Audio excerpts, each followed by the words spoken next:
Welcome back to the pod. Talking about transfer updates.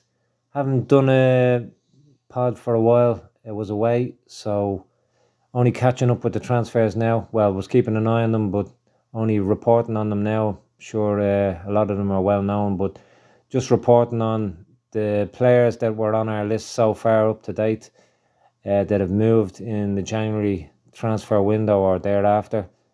So, first one we're going to talk about is Killian Cailloce, 18-year-old, was at Cannes, joined Drogheda United again on the 5th of January 24. So he's gone from the youth system and the B team in Cannes to first team football, you'd presume, is at 18 in the top division in Ireland. So good move for him and his career. Obviously, Cannes, Drogheda, you'd imagine Cannes a better level, but first team football at 18, that's the priority. That's the best move. So great move for him. He's back at home. Drogheda is his local side. Really, he's from Balbriggan, so great move and great platform for him now to do well the next season or two. He's the full season ahead of him, of course, and great platform to see where he goes now with his career in the next year or two with first team football under his belt. Hopefully all goes according to plan. Next, Sam Curtis, 18. Of course, he's probably outgrown our list now. He's a top player. He's well reported on. But he joined Sheffield United on the 25th of January. Just gone on a 3.5-year deal until the summer of 27. The manager there has reported he's one for the future. Not sure how long he'll be one for the future. Hasn't appeared yet for the first team on the pitch or the bench in the first 4 games since arriving. Sheffield are currently bottom of the Premiership, of course. Won most recently against Luton. 7 points from safety. So you'd imagine next season they're going to be in the Championship unless stuff really starts to change there. Maybe it will, of course. There's a good bit left in the season. He's only just 18, so loads of time on his side, settle, progress, and above and beyond in the not too distant future. Great signing for all involved. Maybe a case Sheffield don't really know how good of a signing he is yet. They say he's one for the future, and maybe for next season they're viewing it, but if they do go down to the Championship as well. But he might break into that first team sooner rather than later. Maybe this season he'll be on the bench and he might. All you need is a chance, and then next thing, they can't do without you. So that could be the case there.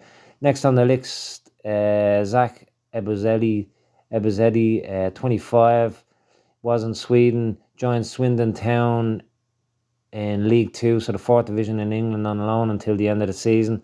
Has appeared for them in both games since arriving, first off the bench and the second game started. Swindon currently in the mid-table. They might make the playoffs, but I don't imagine that's going to happen, but who knows. Again, a good bit a lot of games left in the season, but I doubt they'll be getting promoted, and they're well off the relegation zone, so I'd say it'd be as is next season in the 4th division. Perhaps he won't want to be in the 4th division, although he's saying all the right things in his entry interview with them. But maybe, he's probably thinking 25, I'm a bit beyond the 4th division in England. But, it's about getting game time, see how that season goes for him then the remaining of the season. And in the summer then making his move. AIK season starts on the 1st of April, so if he stays for his entire loan spell with Swindon, plays regularly, does well, might go back into the AIK team in Sweden, and then he's contracted until the end of the Swedish season, which ends just the end of November, beginning of December. So you'd imagine then it's what he'll do at that stage. But for the moment, he's with Swindon Town, and good luck to him.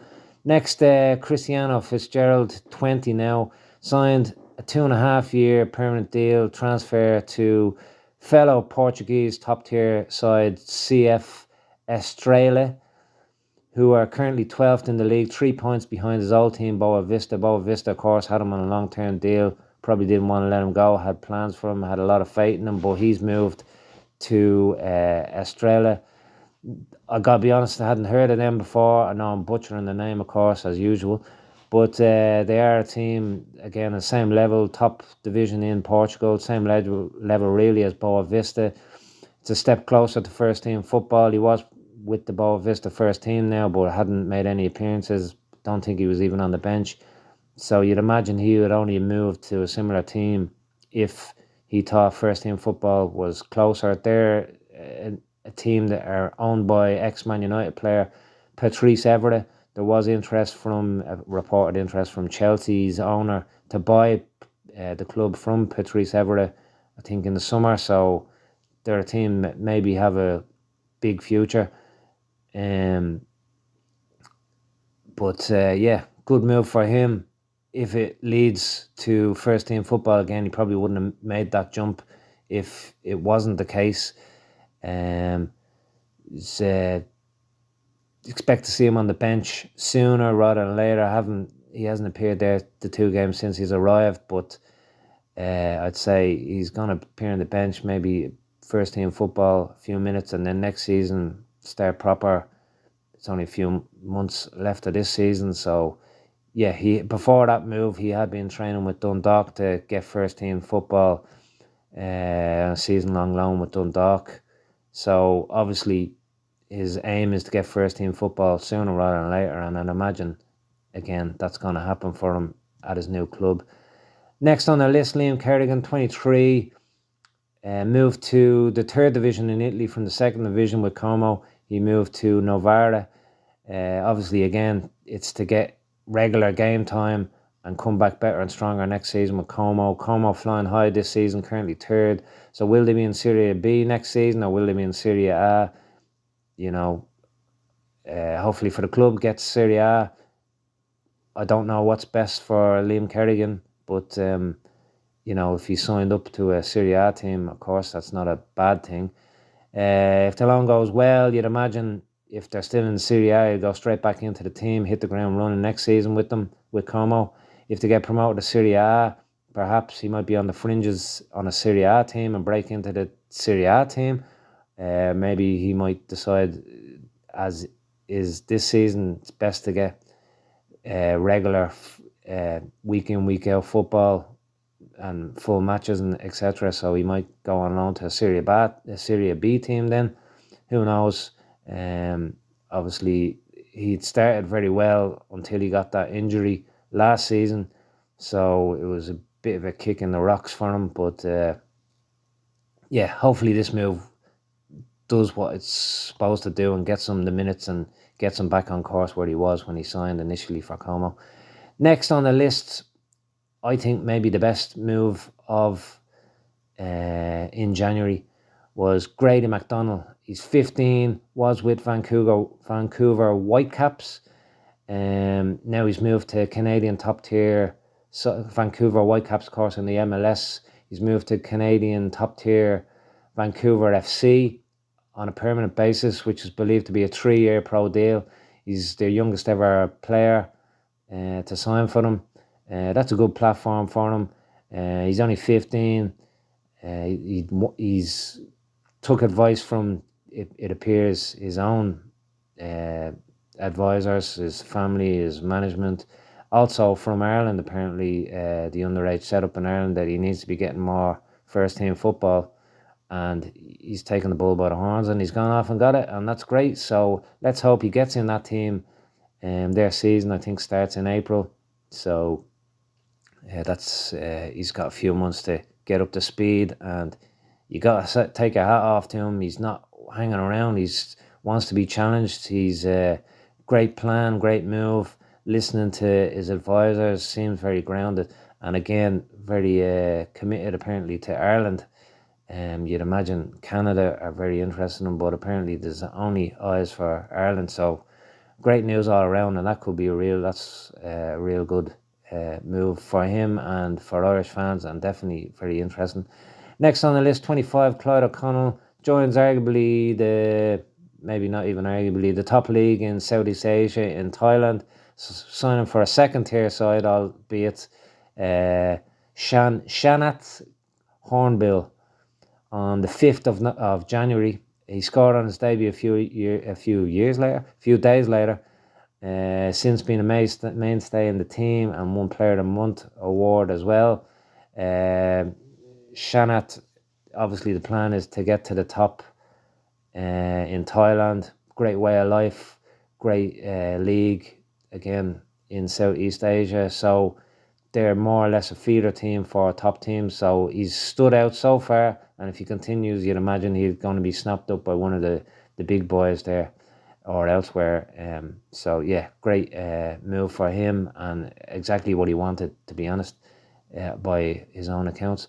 Last of the January, just February signings, Naj Razi. Of course, there was rumours of Real Madrid interest. He's signed for Liam Kerrigan's Como 1907 on the 1st of February, just gone, on a 2-and-a-bit-year deal expiring the 30th of June 26. No bench appearances in the first team in the 2 games since he's gone there. He's gone into their Primavera, their youth team, and of course that's a great level as well. Next season, you'll imagine he'll progress what's remaining of this season, and he'd be hoping to get in if they're in Serie B or Serie A. Really, there's no negatives to this move for him, and it's a good move with a 17-year-old who's going to have a lot of options, who's had a lot of options, a lot of outcomes for him in the future, and all around great move. So that's the update of all those transfers that are on our list. I know there's other ones that weren't on our list, that's why we didn't mention them. We'll be probably doing videos on them in the next coming weeks, months, years, millenniums, whatever. Anyway, thanks for listening, and hope you're all well. If you liked the video, send us a subscribe, like, comment. We'd love to hear from you. And as always, we'll be watching.